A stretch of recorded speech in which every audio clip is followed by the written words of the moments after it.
क्या अनुसूचित जाति अनुसूचित जनजाति का सीटों को भरने का तात्पर्य क्या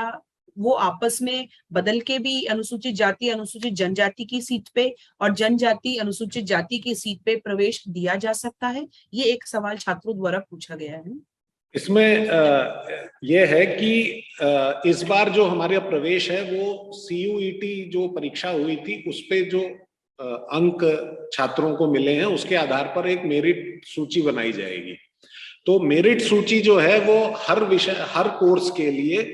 अनारक्षित वर्ग की अलग बनेगी, आरक्षित वर्ग में अनुसूचित जाति के लिए अलग बनेगी, अनुसूचित जनजाति के लिए अलग बनेगी और अन्य पिछड़ा वर्ग के लिए अलग बनेगी और आर्थिक रूप से कमजोर वर्ग के लिए अलग बनेगी। अब इसमें जो भी आरक्षित वर्ग का अभ्यर्थी की मेरिट अनारक्षित वर्ग की मेरिट से ज्यादा होगी तो वो अनारक्षित वर्ग में उसका प्रवेश हो जाएगा। आरक्षित वर्ग की सीटों के लिए जैसे हम अनुसूचित जाति के जो किसी एक कोर्स के लिए जो अनुसूचित जाति की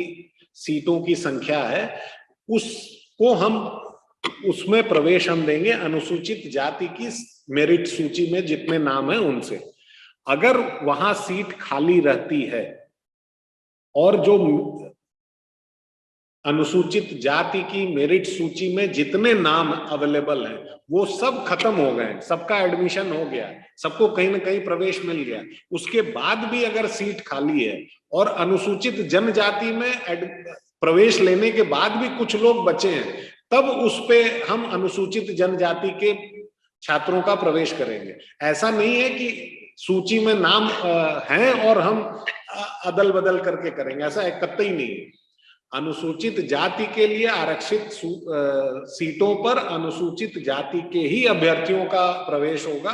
और अनुसूचित जनजाति की सीटों पर अनुसूचित जनजाति के अभ्यर्थियों का प्रवेश दिया जाएगा।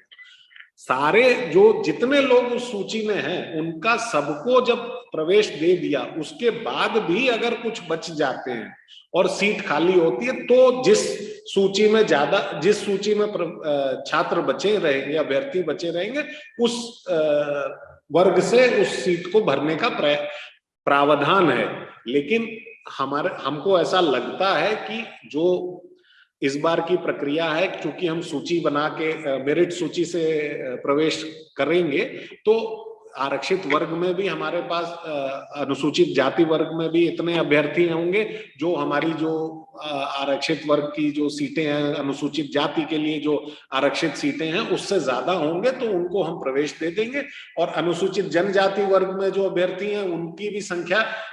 अनुसूचित जनजाति वर्ग के लिए आरक्षित सीटों से ज्यादा होगी तो हम उनको प्रवेश दे देंगे। तो ये इंटरचेंज